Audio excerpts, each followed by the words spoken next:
네, 신광섭의 위대한 투자 시간입니다. MBN골드 신광섭 매니저와 함께할게요. 어서 오세요. 네, 반갑습니다. 신광섭입니다. 네. 오늘의 하락을 네. 매니저님은 어떻게 생각하실지 좀 궁금했어요. 네. 뭐 내일 땡에 검색하면 여러 가지 말이 나오긴 하는데, 그렇죠. 네, 포인트 좀 잡아볼까요? 오늘 하락 요인은 이분 때문에 그런 것 같습니다. 네. 많이 보시는 분이죠. 이제 좀 요즘에는 좀 많이 안 보고 있어요, TV에서. 뭐 한 2년 전만 해도 굉장히 많이 나왔던 네. 인물 중에 한 분인데. 아니, 아침에 네. 단독 기사 하나 네, 급하게 속보 떴는데 맞습니다. 회의 중에 정말 서울 가리킨 거 맞아요? 그 방향이 서울이었어요. 예, 뭐 아무튼 뭐 그런 얘기가 있는데 네. 지금 뭐 이 속보가 아침에 떴어요. 그러니까 제가 오늘 시장이 하락하는 요인들, 시장이 좀 이제 밀리는 원인들이 요것 때문이라고 저는 개인적으로 판단하고 있습니다. 왜냐하면 사실 전일 미국장이 또 빠졌거든요. 네. 또 빠졌는데 우리나라에 좀 알 수 있는 그 유로스탁에서 연기한 이 유로 선물 쪽에서의 그 우리나라 야간 선물이 0.1%밖에 안 빠졌거든요. 그러니까 미리 좀 우리나라가 좀 미국장 대비해서 좀 선반영해서 먼저 빠졌던 감이 없지 않아 있었잖아요. 네, 그 부분들이 있었기 때문에, 그리고 어제 좀 많이 좀 땡겼어요. 생각보다 많이 좀 땡겼던 원인들이 있어서 그것 때문에 사실은 미국장 영향이 나오더라도 조금은 제한적일 것이다. 근데 그게 이제 맞았는데 오늘 좀 특히 코스피가 한 0.56 정도 좀 추가적인 하락이 밀리는 요인들. 코스닥은 지금 뭐 에코프로가 좀 강하니까요. 2차 전지 몇 개 정도 강하니까 올라오니까요.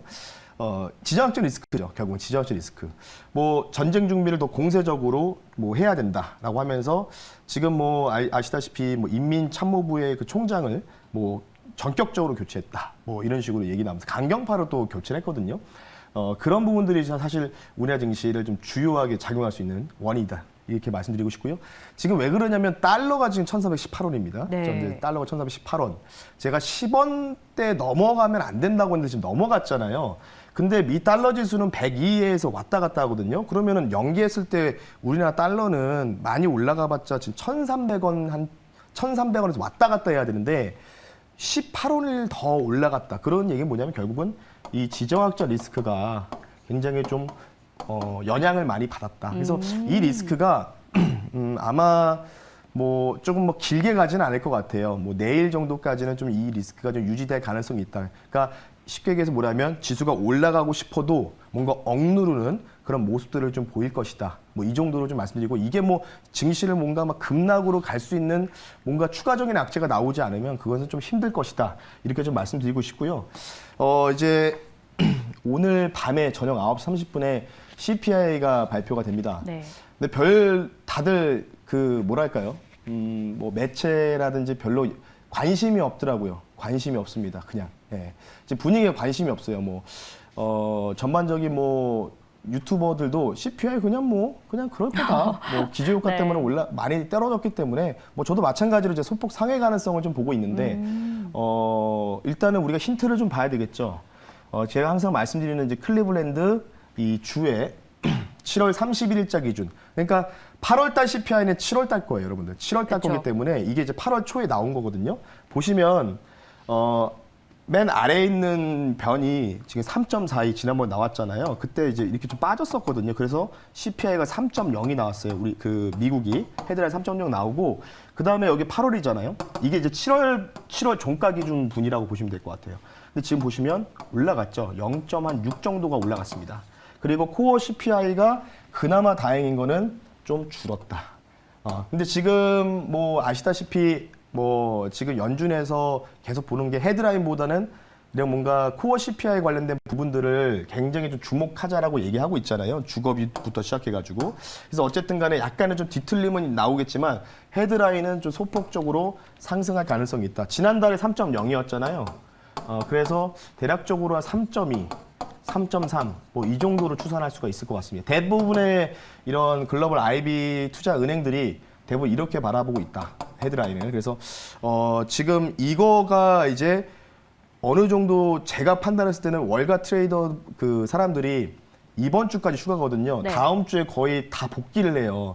그래서 뭐 별다른 영향은 없지 않을까. 사실 저도 그렇게 생각하고 있는데, 문제는 뭐냐면 지금 미국이 애플이, 특히 애플 종목 아실 겁니다. 애플 종목 아실 텐데 애플이 지금 양봉이 안 나와요. 네, 맞아요. 계속 지금 기술적으로 지금 초과매도권 들어왔거든요. 애플 자체가. 고점 대비해서 거의 200불 가까이 가다가 지금 뭐 170 한 후반대까지 거의 한 20 몇 불이 빠졌으니까요. 근데 이제 중요한 게 이제 엔비디아도 어제 또 급격하게 신규 또 칩을 공개했는데도 불구하고 한 5% 가까이 빠지고 그러면은 전반적으로 지금 반도체 소부장도 악영향을 좀 끼치고 있잖아요. 그래서 어쨌든 간에 애플이 뭔가 오늘 주도해서 반등이 나와야 된다. 근데 이게 뭐 분석을 뭐 이게 뭐 몇 프로 나와서 이것 때문에 뭐 S&P 500 기준으로 이게 뭐 몇 프로 떨어질 거고 몇 프로 올라갈 겁니다. 이게 이제 중요한 게 아니고 이제부터는 일단 저는 개인적으로 CPI 발표 나오고 나서 흔들더라도 반등은 좀 나올 것 같다. 반등. 예, 반등은 좀 나올 것 같다. 이렇게 좀 말씀드리고 싶어요. 반등은 나오는데 반등 나오다가 다시 한번 꼬꾸라지면은 조금 안 좋은 결과로 초래할 수 있습니다. 그러면 그 상황에서 아까 말씀드렸던 또 우리나라만의 지정학적 리스크가 있으니까 네. 증시가 올라가고 싶어도 못 올라가는 거죠. 자꾸 뭔가 프레싱 로우를 하는 듯한 모습들, 압력을 가하는 모습들이 계속 펼쳐질 가능성이 있다. 이렇게 좀 말씀을 드리고 싶고요. 지금 잠깐 이게 오류가 나서 안 지워지는데 그냥 그대로 보겠습니다. 네. 네. 어떤 내용이죠? 요게 이제 그대로 끌고 그대로 가네요? 지금 이게 왜 그러는지 모르겠는데 다시 한번 네. 시도해 볼게요. 이게 뭐 멈췄네요. 예. 양해해 주시길 바라겠고요. 다음 자료 한번 보겠습니다. 지금 여기 자료를 한번 볼 텐데요. 이 자료가 뭐냐면 한 달 동안 이 예탁 결제원에서 네. 그 미국 주식에 투자하는 서학개미 분들의 이 매수 상입니다. 매수 상인데요. 1등이 TMF 펀드라고 해가지고 네. 20년물 이상의 채권에 투자하는 펀드인데 이게 쉽게 얘기해서 뭐냐면 그 금리 인하에 베팅하는 금리 인하에 베팅하는 이 순매수 1등이 있고요. 그 다음에 2등, 3등, 4등까지. 그러니까 한 달 동안의 누적 순매수가요. 서학개미분들이 금리 인하에 베팅하는 상품에다가 거의 다 지금 투자를 많이 해놓은 상황이다. 그리고 아래쪽이 뭐 아시다시피 양자역학 관련주의 IONQ, 마이크로소프트 코퍼레이션, 뭐 테슬라 뭐 1.5x짜리, 테슬라 1% 올라 1.5배 뛰는 거, 뭐 일고 중국 기업 있고 엔비디아 그리고 조비도 있고 여러 가지가 있는데 지금 매수 상위 종목들이 금리 인하에 베팅을 많이 하고 있다는 거예요. 매수 상위 종목들이. 근데 이게 TMF라고 해서 지금 최근에 뭐 막 그 미국 주식 유튜버 분들이 금리 인하 가능성 크다라고 하면서 뭐 연간 고배당이고 1.7% 배당 주니까 물려도 가져가자라고 하는데 이게 3X짜리거든요. 근데 제가 항상 말씀드리지만 저는 올해 연말 정도에 돼야지만 중립금리가 도달될 거라고 보는 사람 중에 한 명입니다. 9월도 아니고 11월, 12월이거든요. 그래서 제가 이번 달 CPI가 그렇게 영향이 없다고 하는 게 9월 달에 FMC가 있잖아요. 9월 말 정도에. 네. 그러면 8월 달 CPI 아무리 잘 나와도 또 다음 9월 달, 9월 중순에 또 CPI 발표 있잖아요. 그러니까 2번 정도 더 봐야 된다는 얘기예요. 근데 뭐 지금 CPI가 그렇게 중요한 건 아니라는 거죠. 그러니까 관심도 없는 거고. 그러니까 9월 달 CPI가 굉장히 중요하다. 이렇게 좀 말씀드리고 싶은데 그런데 제가 판단했을 때는 이거를 다채롭게 좀 살펴보면은 금리 인하는 제가 항상 말씀드리잖아요. 9.7개월. 중립금리 도달하고 9.7개월이다. 근데 제가 바라봤을 때는 11월, 12월 정도면은 이제 금리 인상을 끝내고 그때 이제 중립금리가 아마 도달될 것으로 저는 판단하고 있기 때문에 그러면 11월 기준으로 해서 10개월 뒤면 언제일까요? 언제겠습니까? 딱 이맘때쯤 8월이죠. 그러면 이런 TMF 금리 인하에 베팅하는 ETF가 어떻게 될까요? 지금 TMF가 6.5불에서 왔다 갔다 하거든요. 근데 이거 만약에 거의 1년 가까이 이렇게 금리 인하까지 기다린다. 만약에 뒤로 밀린다고 하면은 이거 1불 들어갑니다. 1불. 6불이 1불 들어가는 게 별로 와닿지 않으실 것 같은데 6불이 1불 들어가잖아요. 특히 미국 주식 같은 경우는 1불 이하로 6개월에서 한 10개월 정도가 한 1년 가까이 유지되면은 그 시카고 거래 상품 거래소에서 상장 폐지를 검토해요.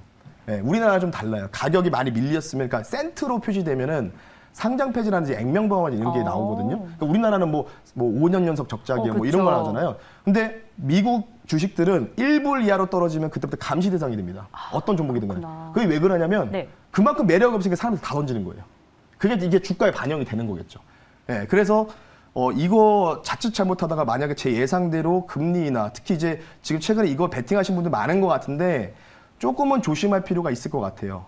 어느 정도 뭐 금리 인하 관련된 발언들이 좀 나올 때마다 조금씩 올라가긴 하는데 그때마다는 좀 정리하시고 이거 언제 들어가는 게 좋냐면 내년 한 2, 3분기 때 들어가는 게 좋아요. 저도 지금 이걸 보고 있는데 지금은 안 들어갈 것 같습니다. 내년 2, 3분기 정도 들어가는 게 좋다. 그래서 너무 빠르지 않나 지금. 너무 빠르게 나오고 있고 제가 지난번 말씀드렸지만은 지난달 CPI가 3.0% 나왔잖아요. 그래서 제가 올해 최저치 본 것 같습니다라고 했잖아요. 그래서 3.0에서 4%를 제가 밴드를 제시해드렸잖아요. 그러면 금리나 과연 들어갈까요?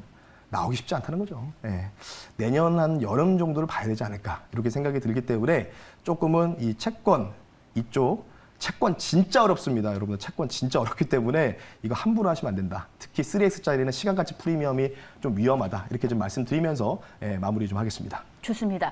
매크로적인 관점 오늘 좀 깊이 있게 다뤄봤고요. 이번서는 저희가 종목 이야기로 좀 들어가 보도록 하겠습니다. 리뷰 먼저 하면서 시작해 볼 텐데 어제 저희가 편입했던 이화공영입니다.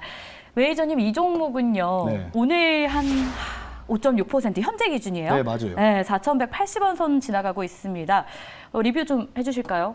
네. 궁금하신 분들이 있을 것 같아요. 일단은 지금 화면이 조금은 이게 멈춰가지고 됐네요. 그냥 그대로 진행할게요. 네. 이화공영은 일단 지금 급락이 나오고 있습니다. 어제 좀 올라가다가 지금 이제 급락이 나오고 있는데 이 종목 말고도 지금 폐기물 관련주죠. 인선 ENT도 급락 나오고 있어요. 네. 애매하게 갭 떴다가 어제 시간에서 좋은 모습 보여줬거든요. 애매하게 한 2, 3% 떴다가 그냥 급락 나오고 있습니다. 그러니까 지금 시장도 뭔가 분위기가 안 좋고 뭔가 지금 막 특별하게 올라가는 종목이 지금 리오프닝 쪽으로 하도 쏠리다 보니까 맞아요. 뭐 화장품주들 지금 이치한물 뭐 이런 종목들 다 상한가. 밑에서 지금 막 올라와가지고 상한가 들어갔잖아요. 호텔신라 15% 올라가고 그런 상황이기 때문에 지금 시장에 관심이 없는데 이제 저도 오늘 오니까 슬슬 이제 중부권에도 이 태풍의 영향을 좀 많이 받는 것 네. 같아요. 지금 비도 많이 내리더라고요. 그래서 어느 정도 지금 뭐 영남권에서 이게 산맥이 있다 보니까 거기서 막힌다고 하는데 어느 정도 이제 이 부분에 대해서 피해 규모가 어떻게 될 것이냐. 이거에 따라서 움직일 것 같아서 일단 이 종목은 내 하루만 더 보자. 아직 손절가 터치 안 했거든요. 내 하루만 더 보자라고 말씀드리면서 마무리 좀 하겠습니다. 좋습니다. 이화공영 오늘 좀 하락하고 있긴 하지만 시장 전반적인 흐름에 어쩔 수 없는 영향도 있어서 좀 내일 하루 더 지켜보자라는 전략이었습니다. 참고해 주시고요. 자, 그럼 오늘의 종목은 무엇인지 바로 공개하도록 하겠습니다. 좀 많이 본 종목이기도 한데 매니저님이 네. 방송에서는 처음이었던 것 같아요. 이 네. 종목을 편입하셨던 게. 네, 맞습니다. 과거에 한번 편입을 했었죠. 네, 뭐 한 달 전이었는데 네. 저도 이렇게 빨리 2차 목표가까지 터치할 줄 몰라가지고 엄청난 속도였어요. 뭐 35%, 38%는 나왔잖아요. 저도 깜짝 놀랐는데 재편입하겠습니다. 네. 오. 타이거 2차 전지 소재 FM 이 종목을 한번 재편입한다라고 좀 말씀드리겠습니다. 코드번호 462010이고요. 이 종목 같은 경우는 지난번에 한번 소개를 시켜드렸잖아요. FM 가이드 사이트 아실 겁니다. 이제 포털 사이트 치면 나오는데 거기에서 탑 10 종목을 추종하는 ETF 지수다. 이렇게 좀 보시면 좋은데 한 3개월 정도, 그러니까 100일이라고 좀 재미나게 좀 표현해봤는데 3개월 정도는 한번 우리가 묻어둬도 되지 않을까 이런 생각이 들어서 좀 가지고 나왔는데요. 화면 보면서 말씀 한번 드릴게요. 일단은 제가 두 가지, 결국은 이제 수급의 논리로 한번 따져보자라고 좀 말씀드리고 싶은데 일단은 뭐 내일 지나면 에코프로 그룹주, 특히 MSCI 편입 여부가 이제 결정이 될 것 같습니다. 그러면 이제 자연스럽게 이제 이 뭔가 이제 헤지 펀드라든지 이쪽에 순매수가 유입될 것으로 판단되고 있고요. 그리고 이제 화면 보시면서 말씀드리면 이게 이 탑 10 종목의 구성 종목이다라고 좀 보시면 되는데 지금 가장 비중이 많은 게 에코프로, 그다음에 포스코홀딩스, 그다음에 에코프로 BM, 퓨처M, 뭐 LG와 LNF, 코스모시스, SKI 테크놀로지, SKC 여기에 이제 WCP도 있는데 이게 잘 안 나오네요. 살짝 조금 있는데 그 종목입니다. 지난번에 설명해드렸는데. 네. 지금 저는 같은 경우에는 에코프로가 뭔가 움직이는 것보다는 에코프로가 좀 움직이는 것보다는 오히려 포스코 홀딩스와 포스코 퓨처엠이 뭔가 좀 이제 더 키 맞추기로 올라갈 가능성들을 좀 보고 있다. 이렇게 좀 말씀을 드리고 싶어요. 이유가 뭐냐면 D-2일 기준으로 이틀 전 기준으로 해서 공매도 잔고 비율을 보니까 거의 다 이제 10%나 육박했습니다.